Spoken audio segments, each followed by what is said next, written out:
Hello, Rams fans. Assistant Coach John Anderson back here for Rams Media. Looks like I'm doing a solo today. We wear a lot of hats around here as coaches at Angelo State. Oh, there he is. Coach just got done a recruiting call, and as you can see in the background, the players are preparing the field by picking up rocks for our home opener this weekend. Last weekend we played Ouachita Baptist 4 times, came out with 4 wins. Kind of a put-together squad. Can you speak to that a little bit? Well, I thought we did a great job. Obviously, we weren't at full strength, missing several guys, and the guys that got their opportunity came out and really performed well, and that's something you got to have. And so it's really exciting to see as we move forward, and hopefully get some of the injured guys back as well, knowing that we really truly probably have 30 guys that can help us, and it's a big deal as you move forward. Absolutely. Now, the last 2 games were kind of blowouts, but the first 2 in the close games, which players stepped up, or was it the few players that were in there that are normally in there that were keys to winning those first few games when you won 3-0 and 6-2? Well, pitching, obviously, Mike Weatherly did a great job, and trying to think who threw game 2. Lang went out and threw well as well, and then we had some big defensive plays. Tyler Kuhnauer made a couple. Hunter Chode had a big hit in that big 2-out hit, and so I would really say across the board. I mean, I thought everybody stepped up at one time or another and contributed very positively on the weekend. Yeah, and you mentioned Tyler Kuhnauer, and this weekend, one thing that I noticed with Kuhnauer is he didn't get a lot of hits in the first game, but in 3 games he stole 8 bases. Is that something that you look to see for the rest of the year, or is that just kind of a freak of nature? No, I mean, we feel like if he gets on, he scores. So a lot of that is he's able to get bases on his own through his legs and stealing. And so, I look for him to hopefully steal a lot. If he can get on base, he's going to steal a lot of bases. He also played a really solid shortstop and hadn't really played there a lot. He's kind of a focus player for this weekend. What is his role going to be this weekend? Is he going to be at short? Is he going to be back where he normally is at second? Is he going to be in the outfield or catching? What do you think?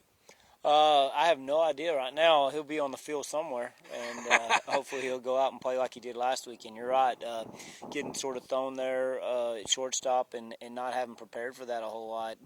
Not only did he make the routine play, he made several just big league highlight film plays, and so that's a really big advantage that we have the depth to where if our number 1 shortstop goes down, we can put somebody like that in and really not miss a beat. Absolutely. Now, you had a couple freshmen come in, get to play a little bit. Luke Solomon started. But the one thing that I want to get on camera, this guy I'm pretty familiar with, David Goggin got his first hit as a Ram, but didn't make it to first base. Can you speak about how poorly he rounded the bag? Well, I didn't see that, but I just heard everybody laughing. So evidently, I guess the turf monster got him about 60 feet out, and he'll always remember that first hit probably because of that. He stretched that double into a single, Rams fans. Well, Kevin, again, we had very strong pitching the second day as well. That dealt with adversity. Kind of the weather was a little shaky, and everybody came out, and there's really no complaining at all. I think the mentality of the team is really that of put your hard hat on and bring your lunch pail and go to work. Oh, absolutely. I mean, that's one thing we hopefully try to stress. But I mean, that's the thing. Baseball, is doing the same thing every day, but trying to do it at a very high level. And there's not a lot of fireworks and cheerleaders and all that type of stuff. I mean, we sort of go out and play, and that's the nature of our game. And one of the reasons I like it. There's not a lot of showmanship and that type of stuff, and we'll go out and we'll try to play our hardest, and hopefully that'd be good enough to win. But and if it is, you feel good about yourself. So I think we've got that type of mentality, and I think that mentality will serve us well. What do you think if I brought my Chihuahuas and dressed them up as cheerleaders? Would that be good for our team, good for the morale? Probably would. Bitsy's a cute dog. Yeah, she was a rally dog last year and really did well, but she's been keeping me up at night, so I'd rather leave her here. Okay. All right, when we're in Ouachita at Arkadelphia, I talked to the player formerly known as Levette's dad, and he had 4 words that he wanted to give to you.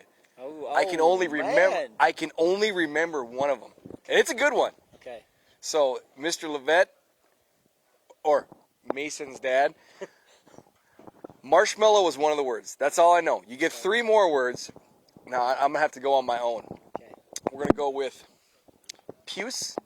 Puce. It's a color. Can I get a definition? Yeah, it's a color. It's a really gross color. Okay. Tin. Okay. Bang. Okay. I had 10 puce marshmallows I was going to eat, and I ate them in under 2 seconds. When I was done, I felt like yelling bang. Not too shabby. Oh, Not see too. that. I've never Yeah, I've never even eaten a better. tin marshmallow. 10 is in a number. See, I talk Texan. No, that's something that yeah. Is a roof. Tin roof. Ten. 10. Number 10. Yeah, no. Tin is what I was talking about. See, And for all you Texans out there, I want to speak before we leave a little bit of Texas talk for you. I want everybody from Texas to look out when they're talking to somebody else and laugh when they say deal, because everything is a deal here in Texas. Put the deal in the deal. That's the deal here from fixing. we're fixing the deal. Yeah. Wes, take it to the house. I'm tired.